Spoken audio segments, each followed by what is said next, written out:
qu'en dit la loi à ce sujet particulier, notamment la fixation d'une date pour la présidentielle? Parce que jusque-là, le Conseil constitutionnel a dit aux autorités compétentes, le chef de l'État, de fixer dans le meilleur délai.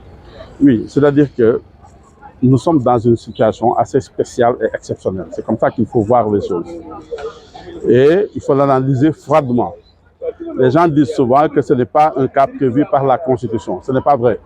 La Constitution a prévu tous les cas de figure. Ce que la Constitution n'a pas prévu, c'est un président comme Macky Sall. Un président qui ose faire ce que Macky Sall a fait. Effectivement, ça, le Conseil, la Constitution ne l'a pas prévu. Regardez les choses. Les mêmes dispositions existent au Sénégal depuis toujours. Ça n'a jamais posé de problème parce que nous avons eu des présidents normaux qui ont fait les choses normalement. Aujourd'hui, quel est le problème? Nous en sommes arrivés à un moment où, à 10 heures de l'ouverture de la campagne, Macky Sall abroge son décret.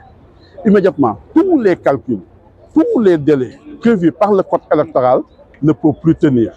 À partir de ce moment-là, qu'est-ce qu'il faut faire? Le Conseil prend une décision, dit, Monsieur le Président de la République, nous vous invitons à convoquer le corps électoral dans les meilleurs délais. Le président ne le fait pas. Immédiatement, il y a un contentieux. C'est quoi le contentieux? Regardez, si demain on dit le président de la République doit convoquer le corps électoral à telle date, il ne le fait pas. Immédiatement, l'élection n'aura pas lieu. Or, le juge constitutionnel est le juge de la régularité des opérations électorales. Les opérations électorales, c'est quoi? C'est des choses qu'on interdit de faire et des choses qu'on est obligé de faire. Donc, quand on ne fait pas quelque chose qu'on est obligé de faire, on est dans le contentieux électoral. Parce que vous savez, un délit, c'est deux choses. On commet un délit par action ou on commet un délit par abstention. Aujourd'hui, maintenant que Macky Sall ne veut pas le faire, il a décidé de ne pas le faire.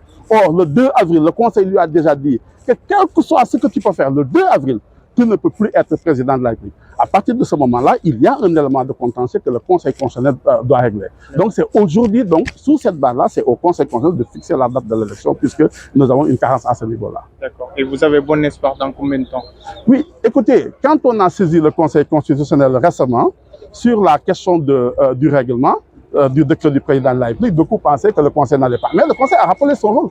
Je suis le juge de la régularité des opérations électorales et dans ce cas de figure-là, j'ai une compétence de pleine juridiction et donc j'ai le pouvoir de contrôler la constitutionnalité d'un règlement. Ce que le Conseil n'a jamais fait. Donc aujourd'hui, effectivement, il faut aussi avoir espoir que sur la base de cette jurisprudence, de ces décisions du Conseil constitutionnel, le Conseil va se décider compétent justement de donner ici à cette crise-là. Sous peu, c'est ça? Sous peu. La dernière fois, ça a pris 8 jours, je pense. Et là, effectivement, nous sommes tous dans les délais restreints. Le Conseil, effectivement, est conscient de ce qui est en train de se passer. Il est conscient d'une crise qui, inéluctablement, arrivera justement dans un recours. Donc, le Conseil a tout intérêt, justement, à vider le conflit qu'il y a présentement. Une question, on parle de l'article 36. Quelle interprétation, en fait? Non, la question de l'article 36 ne se pose pas. Ça ne se pose pas. Oui, l'article 36 pose le problème de la suppléance en cas de présidence élue. L'article 36 parle du président nouvellement élu. Là, on n'est pas dans ce cas de figure-là. Et regardez d'ailleurs, le président de la République vous a tous piégés. Aujourd'hui, quel est le problème? Le problème, c'est la question de la vacance et le président n'en parle pas. Regardez, si on arrive le 2 avril, quelle est la différence entre le président Macky Sall et moi-même? Aucune différence, il n'y a plus de président de la République. Et dans ce cas de figure-là, l'article le plus proche qu'il faut appliquer, c'est l'article qui parle de la vacance du pouvoir parce qu'on n'a plus de président de la République à traiter du 2 avril. Qui dit quoi? Qui dit quoi? Donc, il dit juste qu'en cas justement de vacance du pouvoir, on dit 3 choses. C'est le décès, c'est l'empêchement définitif et c'est la démission. Dans ces cas de figure-là, c'est le président de l'Assemblée nationale qui exerce justement le pouvoir. Mais le président peut invoquer l'article 36 qui dit que le président assume ses fonctions. Oui, mais rappelez-vous que le Conseil constitutionnel lui a dit que à partir du 2 avril, vous ne pouvez plus être président de la République, le principe de l'intangibilité de la durée des mandats. Quand Macky Sall a voulu diminuer la durée de son mandat, le Conseil lui a dit, vous ne pouvez pas diminuer la durée de votre mandat. Parce qu'il n'y a pas quelque chose qui est au-dessus du suffrage universel. Or, le suffrage universel vous a confié un mandat de 5 ans. Vous ne pouvez pas dépasser votre mandat de 5 ans. Donc vous gardez espoir. Oui, mais évidemment, je ne garde pas espoir, je désespère de mon pays, de ce que je vis justement dans mon pays. L'espoir que j'ai, c'est que le Conseil constitutionnel puisse véritablement vider le conflit que nous avons, le contentieux que nous avons.